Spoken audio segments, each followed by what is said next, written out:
Cari ilin ilk 6 ay ərzində Naxçıvan şəhər Su Kanal İdarəsi tərəfindən Naxçıvan şəhəri ərazisində yerləşən su və kanalizasiya şəbəkələrində baş verən 550 qəza və tutulma halı təxirəsalınmaz şəkildə aradan qaldırılıb.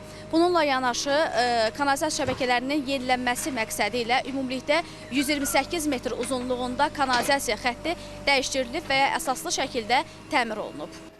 Naxçıvan şəhər Su Kanal İdarəsi tərəfindən sakinlərin şəbəkəyə qoşulması və xidmətlərdən qanuni istifadəsi istiqamətində də mühüm addımlar atılıb. Şəhərin su təchizatını daha da yaxşılaşdırmaq məqsədi ilə ilin ilk yarısında 2 kilometrə yaxın yeni su şəbəkəsi qurularaq istismara verilib.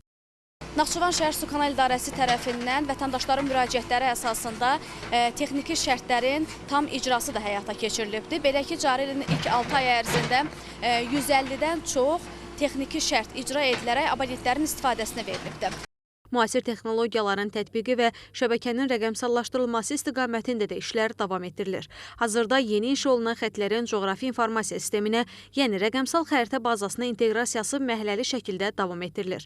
Şəbəkədə baş verən qəzaların xəritə üzərində operativ qeydiyyatı və analizi məqsədi ilə son 4 ayda 300-ə yaxın su və kanalizasiya qəzası haqqında məlumatlar sistemin bazasına inteqrasiya olunub. Magistral şəbəkələrin tam rəqəmsallaşdırılması ilə yanaşı, Naxçıvan şəhər ərazisindəki bütün fərdi yaşayış evləri, binalar və qeyri-yaşayış obyektləri də coğrafi informasiya sisteminin bazasına daxil edilir. Ümumilikdə indiyədək sistemə 21 mindən çox təsdiq olunmuş poliqon daxil edilib.